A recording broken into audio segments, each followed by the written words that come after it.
I'll tell you what, if you want to, the infallible way of finding the idiot, the one idiot in the whole of London, is ask for directions. What happens to people when you ask for directions? The brain drops down into their arse. Totally intelligent, coherent people. You say, excuse me, could you tell me how I get... yes. Now let me see. Yes, you, yeah, you go, yes, you go up, and go... Left? Yeah, no, right, left, right. Yeah, you go left and then right, and right. No, maybe you're not pointing in the right direction. No, maybe you better... It's like taking directions from John Bloody Major. It's all the people who lean into the car. You ever get those ones? You ask for directions, you've got a head beside you. Little dewdrop beginning to come out of the nose.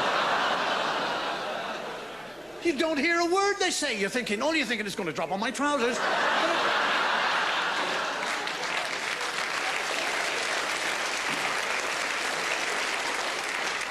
You get one of those with bad breath. Yes! Well, you go... That's when those automatic windows come into it.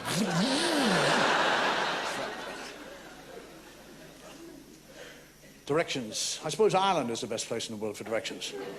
People will say to you, I wouldn't start from here if I were you.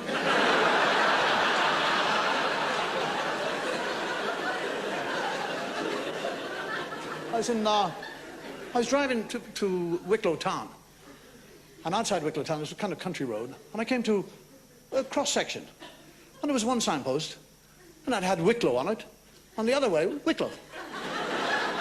And there was a fellow sitting there, and I said, does it make any difference? He said, not to me, it doesn't. The classic on my way to Limerick. And I said to this fellow, I said, do you know where this place is? And he said, yes, oh God, yes. Now, go down the road, straight down the road, following rules. Keep going straight, and you'll see a turn on the right-hand side. Now, ignore that. And then there's a second turn on the right-hand side, ignore that one as well. And there's 2, 3, 4, 5 turns on the right-hand side, ignore them. Then you see a house on the left-hand side, you turn left there, that's where you want to go. And I said, well, why did you tell me about all the right-hand turns? Why didn't you just say, take the first one on the left? And he says, who's giving these directions, me or you?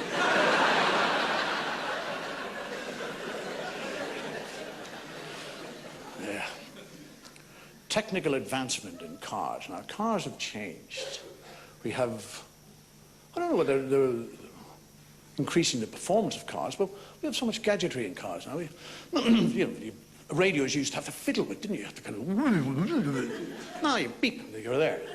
There's CD, there's telephones. There's video now. They've got the video in cars now, which is all that communication between the family when you used to take your kids for a holiday. That's all gone now. All that family fun. Daddy. We're nearly there, Daddy. Where are we going, Daddy? How many miles, Daddy? How long are we going, Daddy? How long are we going to go? Daddy. I want to do wee-wee, Daddy. Yeah, I want to do jobby, Daddy. Daddy, I did a jobby. Ever come across that vomit, that chain reaction vomit, Daddy? I don't feel...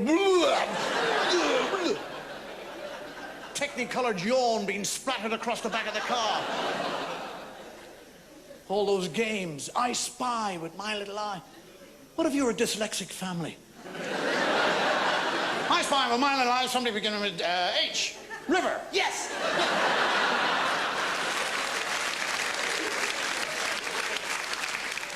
In America now, they have a car which has what they call a voice identification code. When you want to open your car, you speak to it. And that voice identification is registered. So you walk up to your car and you have a code, whatever it is you want to say. You say, good morning, car, or how are you, or whatever it is. And the door will open. What if you've got a cold?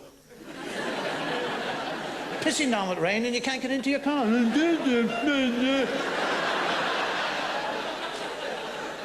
You've been to the dentist. You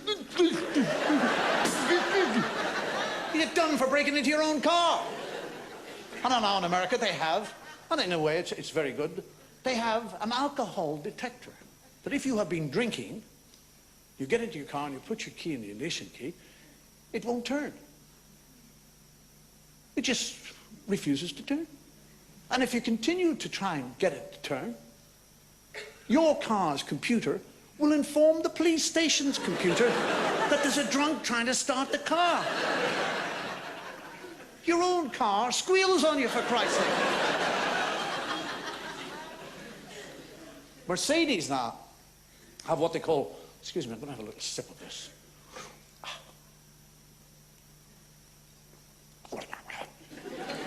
Mercedes have what they call automobile intelligence. You have a computer in your car, and if there's any sort of malfunction in any part of the car, your computer will inform you.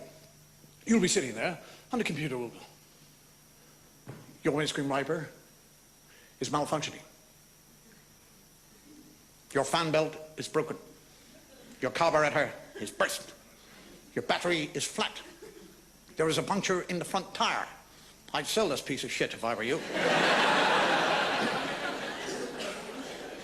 And we have technology reminders. I mean, audio reminders. They're very difficult to deal with because they take on a personality. Cars begin to take on a personality. What a car that informs me when the door is open, the door is open. Voice says, door open, door open, door open. Now, every time I open the door of a car, I don't necessarily get in and drive it away. I could have it in the garage. I could be loading it or cleaning it. And he's in there going, door open, door open. And I'm thinking, you silly bastard. Door open. You're saying goodbye to your wife and child. You got the door open. Door open. Door open. I know, for Christ's sake. I'm just saying goodbye to my wife and child. You mind? Door open. Safety belt. There's another one. That audio reminder. Safety belt. And he's not like, door open. This is a nasty little shit. Safety belt. Safety belt. Safety belt. That's all it keeps going. Safety belt. Safety belt. It's my ambition to get into the car and get the belt on before he can say anything. Safety. Gotcha, you bastard. And I work out questions. I sit there, I hold it up, and I say, what is this? Safety belt. Very good. It's the law that I must wear my safety belt. Right. I shall be fined £50 if I'm not wearing my safety belt. Well, door open. Door closed. I'm sitting there one day in the door, and he says, boot open. Boot open. Boot, little bastard. Lets me get into the car, put my belt on, close the door, then he tells me about the boot. Why in the name of Christ, when I was outside saying goodbye to the wife and why did he say, boot open? Do you know what I do now? I leave the window open. I don't open the door anymore. I climb in the window. I drive to Birmingham. The little bastard doesn't know we've been anywhere.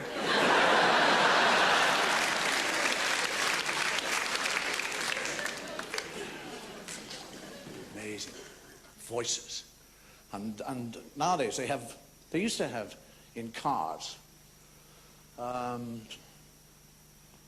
your gauge, petrol gauge. Used to be very simple. It used to be E half F. That was just it. You knew it. When it was E, it was empty. When it was at half, it was half full. When it was F, it was full. You didn't need anything more. Now I have in my car a little symbol of a petrol pump. And when it's full, it's red, it glows. And as it goes lower, it sinks. And when it gets to a certain point, the designers of the car feel that the driver must be informed that the petrol is going low. You're not capable of working that out with your own head. A voice comes on, petrol. And this is not like the door open or the little bastard, safety belt. This is an authoritarian voice. Petrol. Petrol. And the further you go without getting petrol, the designers, I suppose, have inbuilt a slight panic. So this authoritarian voice goes from petrol to petrol. Petrol. Petrol. And the further you go, petrol, petrol. I run out of petrol purposely. Walking on the road with a can in my hand, and the car's going, I told you so, I told you so. You can really give your car a nervous breakdown. Undo your safety belt, open the door, and run out of petrol. Petrol, safety belt, door open, door open. Thank you very much for listening. It's been very kind of you. And take care, drive carefully if you're driving tonight. And if you have a God, I hope that God will go with you. Good night. Thank you.